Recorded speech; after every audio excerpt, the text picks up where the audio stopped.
character. In the VR version, you don't have a character. You have to set new blueprints for the camera perspective. How did you change your approach with development? And, you mentioned VR. Walk me through that learning process.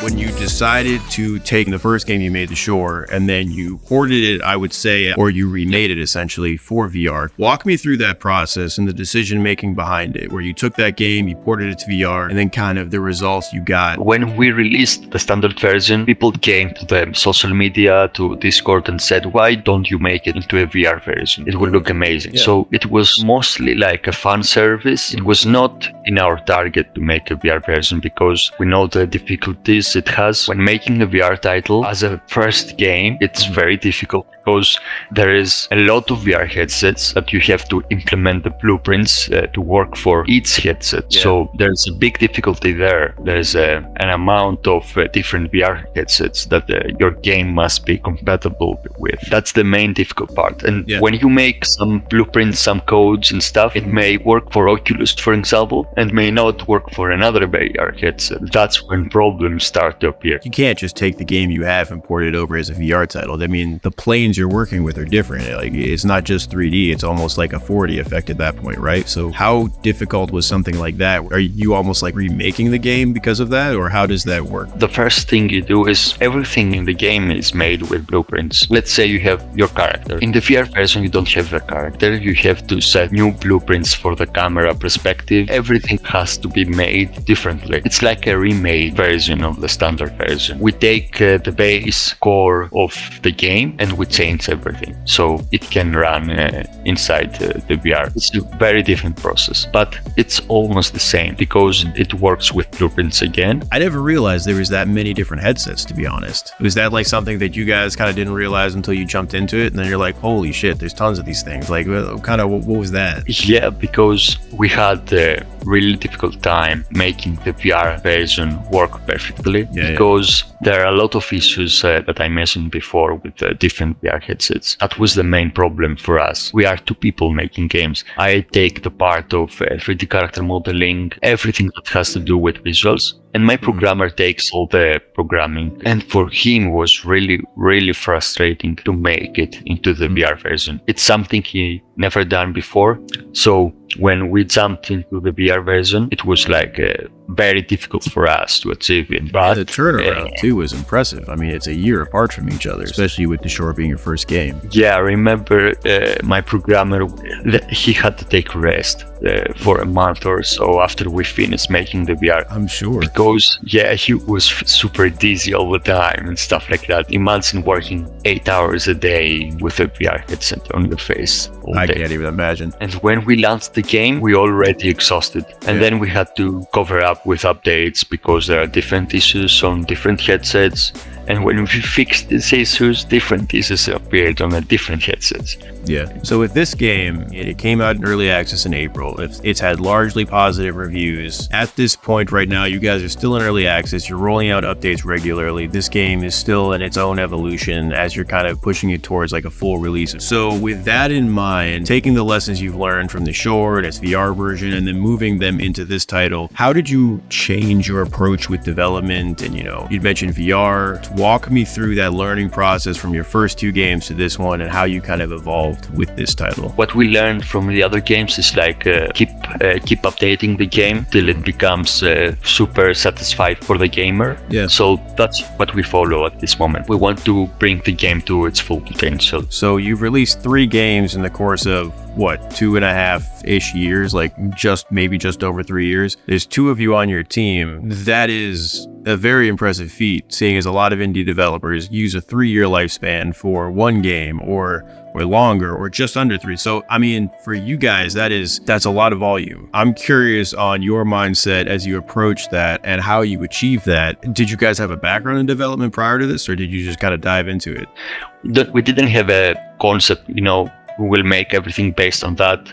Every day we had new ideas and we just implemented them. Mm-hmm. Since I'm a 3D character modeler, I will just make it instantly in like a single day or 2. And then my programmer will take it and create blueprints and bumps in the game. So we just work like that. We work really freely. We don't have deadlines. We don't have a pace that we have to follow. We are freely creating stuff. I think that's the most fun part when making a game. For you guys, you're making 3D games. I'm jumping ahead a little bit here, but you're making 3D games. You're making VR games. A lot of those concepts are AAA concepts, right? Because I think a lot of indie developers, you'll see when you go on Steam, you see like hundreds and hundreds of 2D games and pixel games, Metroidvanias and roguelites, top-down kind of stuff. And that's kind of the starting point for indie developers. And a lot of indie developers kind of stay in that lane. Whereas if you look at a 3D game, I think instantly, whether you mean to or not, as a player, you just instantly start comparing it to stuff in the AAA space. And then all of a sudden, there's this like gap between what AAA is doing and what indie is doing. And it's unfair, but a lot of players would then all of a sudden just write a game off because of that. And they don't process like, indie 2 team members versus like 500 team members. But to them, they don't think about that. So for you guys, was that a concern with these games as you're creating them? Or how did you kind of approach that from a mentality standpoint and then let it show in your game as you're creating them? Our mentality was never to challenge those AAA titles and be like, oh, we will make a better game than those AAA games. No, we just like, okay, let's create games and let's do what we like. It's like that. We didn't have a certain point of view, like how we will manage to, go against the big titles or the successful titles. We were like, let's create and see the outcome. As I said, we were more free on our decisions. We didn't have a mentality that hold us back. When I look at AAA versus indie games, I think the worlds are so different from a technical standpoint, from a publisher standpoint, from a political standpoint even, and from a player-based standpoint. I want to say something about that. When big companies, they copy each other because they say what was successful last year. Okay, this game was successful last year. Okay, let's copy it. Let's do it better. It will make us a lot of money. But that's why gamers anymore don't trust big companies, because they don't care about the gaming community. They care about making money. That's what we see. A lot of politics in video games and a lot of different things. They want to approach the viewer as much as they can. That's not our point. We want to just create what we enjoy and what we have in our mind, what we fantasize. From a macro standpoint, right? I think pushing back a little bit on that would be, as a AAA company, I think AAAs a lot of times do run into this problem where I always use Call of Duty as an example. I think Call of Duty has, and unfortunately, a lot of large-scale titles like, Battlefield, Call of Duty, Assassin's Creed, stuff like that, like very large-scale titles from large-scale companies with hundreds and hundreds of people working for them. I think the problem is players always ask for change and they always want change. But then ultimately, I think gamers and players are creatures of habit, right? And you expect to enjoy things a certain way. And I think sometimes with AAA titles, you get to the point where your title is larger than life, and if it starts to change, people all of a sudden push back on that. And I think AAA ultimately, it makes micro moves because it can't necessarily make bigger moves, because then it will lose its profit margins, which it uses to pay its employees, which then it can't pay them if it can't get its margins. And then all of a sudden, the whole house of cards comes tumbling down, which is why it's so great for indie developers, because they're much more free in that regard. They don't have to worry about, massive contracts and Xbox deals and Game Pass exclusives and like all those like crazy politics that have started to really creep into the gaming world in the last couple of years, which, like you said, it really has kind of throttled creativity in AAA, which is unfortunate, because there's so much potential there. And AAA, as opposed to indie now has kind of taken the initiative on that, which I think is why, like you said, like there's a lot of indie games that are getting really, really popular, and like indie games are more in the limelight than they've ever been, which is exciting, and they're more accessible than they've ever been. And that kind of brings me all the way back around to your title with Eresys, because when I think about like marketing a game like this, you're super passionate about this, that shows very clearly, and you guys clearly have a talent for what you're doing right now. So as you're creating this game, as it comes out in early access, do you worry about marketing with this game? When it comes down to marketing, it's really important, because you may make the best game or whatever, but if you don't have enough marketing, people will not know about it. So marketing is like the 50% of the game. Like 50% is what you make, what you create, and 50% is the marketing. Making your game available to people know that your game is out there is really, really important. And some indie developers ignore that almost completely sometimes. I have seen this happening, and I have seen good games going to waste because they didn't do marketing. And it's a good game. It's the same. Yeah, marketing is a necessary key for an indie developer. There are certain ways to do marketing without spending too much money, but you have to spend time yourself doing it too. For myself, for my games, I have a marketing team of 2 people. They do all the marketing for me. I see. But yeah, marketing is really, really important. I enjoy posting GIFs on social media myself because I like to interact with the comments, what they think. It's like an artist wants to show his painting and he wants to see the reactions of people. It's the same way when I'm making, a scene in the game or an asset or a character or a monster. I want people to see it, and when I create something, I post GIFs on Reddit, on Facebook groups, and then I speak about it all day. That's a small part of marketing because it helps you build a wish list for your game and also helps you create an audience. So it's really important to interact with people on social media and posting your work while you're making the game. I have to ask, do you guys do this full time? The moment I wake up, I work like 9 hours a day, something like that. I create stuff all day. I will create characters, assets, anything that has to do with visuals. I even create sounds. I record voice lines or whatever you can imagine. So we share the work 50-50 with my programmer. He does all the blueprinting and stuff, all the programming. When people talk about stuff like burnout in the industry, right? You're talking about working these hours, pushing these games out. You got a lot of material circulating around you, right? So as you're pushing all this out, you mentioned you love doing this, obviously. So it's not as big of a focus. I think it's easier to work on something for long periods of time that you love doing. But there still is that level of like, I wouldn't say pressure, but expectation where you're creating a game, you're trying to get it to the finish line. For you, that's a short period of time from, when you visualize it to when it is being released, obviously in the last couple games. So what is the factoring with something like burnout for you guys specifically? Do you guys I know you mentioned when you're doing the VR, you had to take some time off after that was done. So just kind of walk me through your guys' approach to that. There are moments that we'll work even like 15 hours a day. Yeah. When we want to focus on something, like, okay, let's make this monster available for this map. And I have to create the monster, and then my programmer takes the monster and places it into the game. Let's say there are moments that we are super passionate about. And there are some times that we will take break. So our working hours are very flexible. We can stop and start wherever we like. So there is not someone above us that dictate it all. Indeed. That's a healthy mindset to have. And it's always good to be able to I think I heard a podcast where Mr. Beast, the YouTuber, was talking about it, where he was like, he doesn't really have a weekend, right? He'll work 9 days straight, and then he'll wake up one day, he'll be like, you know what? I'm taking the day off. And he just leaves it at that. So it's not so much about structured days off for a lot of devs. It's more about just working until you're tired, taking a step back, letting yourself rejuvenate, and then diving all back in. And I think, every developer is obviously different. They all approach it differently, but having that mindset where you can just take that time and rejuvenate is always really important. And I think some devs struggle with it because you feel almost guilty that you're not working on your project.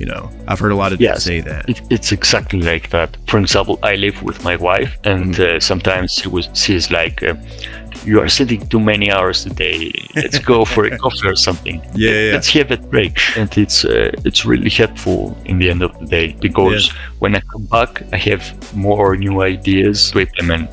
When I look at this game, though, right, with Eresys, one of the things that jumped out with me is this is a co-op game, right? It's a co-op online game. And I think with co-op indie games, the problem that a lot of them run into is you could have rock solid servers, your matchmaking can be on point, everything can be working really, really well, but then you don't have enough players to fill those queues and then bring them into your game. And then that can reflect negatively. So for you guys, when you're pushing this game out into early access, how do you overcome something like that, right? Do you have NPCs that fill your lobbies when you don't have players?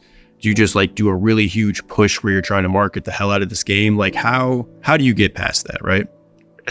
Second option you spoke about now, we try to push the game in a wave. For example, when we will finish making the second map, we will do a marketing cycle. So we will bring more gamers to play the game. We use all aspects of marketing. For example, let's say there is a Steam Fest or Halloween Fest. We will run a big discount. We will do a marketing cycle. So we will bring fresh players into the game and have the game more active. That's how we approach that aspect. Do you guys do local co-op, like split screen? When I was looking, I couldn't figure out if you did or not. No. You can co-op with your friend.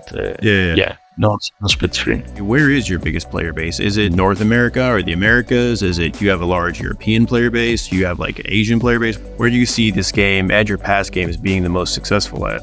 Actually, for Eresys, we had a little surprise when we released it, because we saw like an 80% from Asia. It was really surprising because we didn't do a single marketing towards there. From China, to be more specific, we were super surprised. We didn't expect that. I have a friend who is from China, and I spoke with him, and I was like, can you check on social media why my game is trending on social media? And he was like, Chinese people love Lovecraftian stuff that has to do with the sea and stuff like that. And I was super surprised, and I was like, okay, that's something new. Both games you've made so far, the VR version of it included, I mean, they're all Lovecraftian games, correct? Yeah, correct. All Lovecraftian. And the two you have planned, I mean, one obviously being a sequel, those would be Lovecraftian as well, right? All of them, yes. Necrophosis too. Necrophosis will be inspired by Zdzisław Beksinski. He's the painter. He's the famous painter who makes these macabre, those creepy paintings. But it will have a Lovecraftian touch. Your game, it would be classified as like horror co-op, essentially, with a Lovecraftian theme within it. I always wonder, with a horror game, especially a horror action game, there's that line between like action sequences, right? Combat, and then like the horror theme. And for you guys, you have the Lovecraftian aspect as well. That's the aesthetic with this game. So as you're balancing all those things together, how do you make a game where it's like, you know, it has that feel where, you know, it has the horror element to it, but it also has the action element where you balance those two together, right? I'd imagine there's a ton of like, you know, play testing and looking at it, adjusting the lighting. And I have a very strict theme when it comes down creating the atmosphere of the game, because all the Lovecraftian settings that exist in the books and stuff, they are very moody. So I always follow a certain color palette when it comes down creating the sky, the clouds, the fog. I either will create it with a blue theme or a green theme. Following a color palette, it's really important. But that kind of brings me to your enemies, right? Because the enemies in this game, and again, this just taps into like the ambitious aspect of your guys' title. The enemies in your game, they pick up on how players attack them, correct? I mean, they learn from what the players do as they're trying to combat them. So for an element like that, I would imagine on the technical side of things, there's a lot you have to take into account when you're putting those NPC enemies into your game. So walk me through how you do that and the limitations or the restrictions that you have to keep in mind as you're implementing something like that. Making an AI learning based on what you do is really complicated. For example, let's say there's a house. We have set the AI for each time you go into the house and how long you stay in the house. For example, if you stay for over 2 minutes, we have set the AI to patrol the area more far away so you can escape. So based on your actions, it behaves accordingly. It's in an early stage, but we keep adding details on their AI.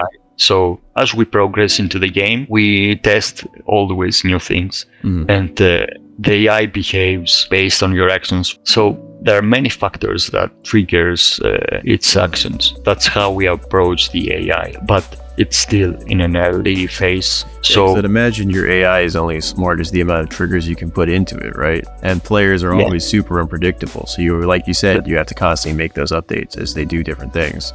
There is one difficult thing about it. The more triggers you have in the game, for your AI, the more complicated it gets. And the more complicated it gets, the engine has to read all these informations. And when you have complicated informations, it starts to give you a mess. So you start to have low FPS and stuff like that. It affects everything. Indie developers like 2 decades ago, your tool set was extremely limited and what you could do was extremely limited. And even the access you had to players was extremely limited. And now that's completely different. Like the reach you have, tools you have available, the asset stores, the freelancers, like there's a whole ecosystem for indie devs now. And that's only going to grow over the next couple of years.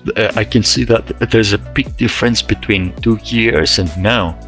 For me as a 3D character modeler, I can say there's a huge difference because there are a lot of assets, there are a lot of tools on the internet that will help you achieve results in a matter of hours, when 2 years ago it will take you like 2 days at least. So there's a huge difference, and now with the AI, this will boost workflow much further. Circling back to your game, right? Just talk to me about the overall game for a second. Eresys is a Lovecraftian co-op game. When you play with 3 more people, we made it like that in order to play the best way. We will focus on making 3 maps on full release, but for each map we have different mechanics. We want to follow that blueprint to see how the players will react. So how do you approach, from a development standpoint, from a level design standpoint, how do you approach making the map large enough to the point where you have that freedom to explore and battle enemies the way you want to battle them, but then not making it so large where it slows down the gameplay and it starts to kind of take the players out of that element and that Lovecraftian horror and like that setting? It's really difficult because when we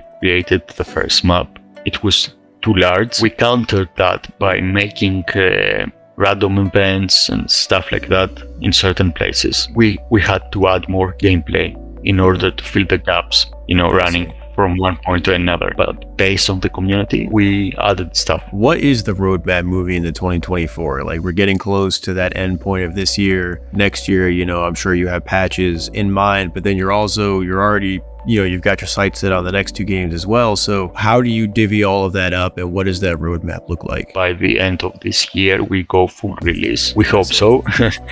And after that, we will see how the people will react on the full release. And if they are satisfied with the game, we will keep making a few more updates. And then we go focus on the Necrophysis project, which is a story-driven game. Is it single player then? It's not co-op? Yeah. Okay. It's a single player game. It's like the SOAR. As a developer, I have to ask, you've worked on single player, you've worked on co-op, you've worked on VR.